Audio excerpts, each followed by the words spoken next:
E aí, internautas pensadores, tudo bem? Aqui é o professor João Paulo Rodrigues falando, mestre em filosofia, e esse vídeo se trata de um trecho de uma aula de filosofia que eu ministrei para o ensino médio. Lembrando que o conteúdo e a série correspondente vocês podem encontrar no título e na descrição do vídeo. Também trata-se de um áudio mais simples, mais direto e mais didático para aqueles que querem estudar para o vestibular e para o Enem. Desde já agradeço e, por favor, curtam o vídeo. Hoje, nós iremos refletir sobre a teoria do filósofo Montesquieu, um filósofo moderno que influenciou muito a forma como boa parte das sociedades democráticas contemporâneas, se organizam politicamente. Na modernidade, a democracia ela não consegue mais se desenvolver de forma direta, tendo em vista a complexidade das sociedades e das instituições.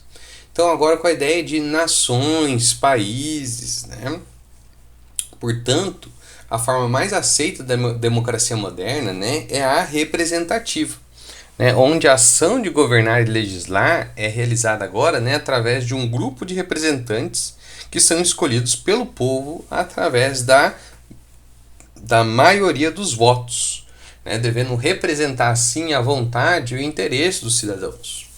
Com o objetivo de evitar a concentração e o abuso do poder, esses representantes eles devem ser eleitos por períodos limitados, com a alternância de representantes de tempos em tempos, além de dividir as funções legislativas, executivas e judiciais, jurídicas no caso, para que assim ocorra um equilíbrio entre os poderes políticos.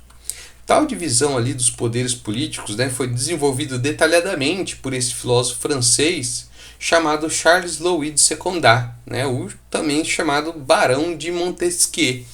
Inspirado ali pelos ingleses, quando ele viajou para Londres, ele constatou que tal pressuposto político traria uma condição inquestionável de preservação da liberdade, tendo em vista ali que o acúmulo do poder ele é um verdadeiro perigo para a sociedade, pois assim haveria uma parcialidade na defesa dos próprios direitos que isso pode acarretar.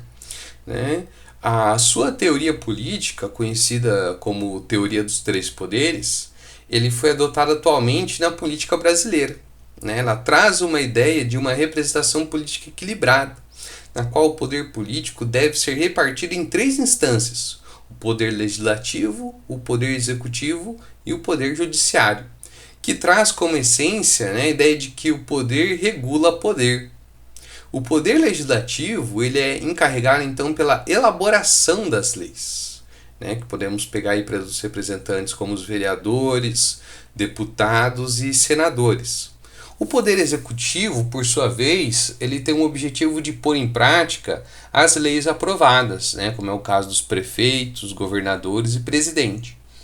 E o poder judiciário estaria incumbido então de refletir e julgar segundo as leis aprovadas, como a STF, entre outras instâncias aí jurídicas. Esses três poderes eles devem então fiscalizar uns aos outros, para que nenhum se sobressaia ou tente influenciar o outro. Assim, há a possibilidade de controle mútuo dos poderes públicos, graças a essa independência, a essa autonomia e a esse equilíbrio institucional entre eles. Por isso, não faria sentido nenhum pedir pelo fechamento de qualquer uma de suas instâncias, pois todas elas seriam necessárias para a realização de Estado democrático de direito, visto que os seus representantes são escolhidos pela própria sociedade, através da participação política de todos os cidadãos.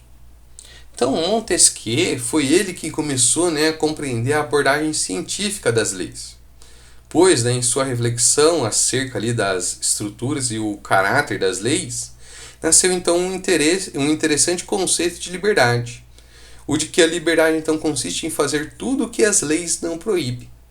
O filósofo definiu as leis como um conjunto de relações necessárias que derivam ali da natureza das coisas, estabelecendo assim um elo com as ciências empíricas, pois, de acordo com Montesquieu, é possível encontrar uma série de uniformidades entre a pluralidade dos comportamentos que verificamos ali nas várias sociedades.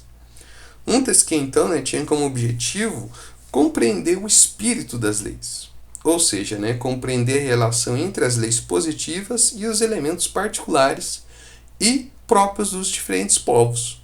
Por isso, para o filósofo, as leis não têm a sua origem sem uma causa eficiente, pois os homens em estado de natureza eles não tinham leis, já que as leis apenas começaram a aparecer depois do surgimento da organização social.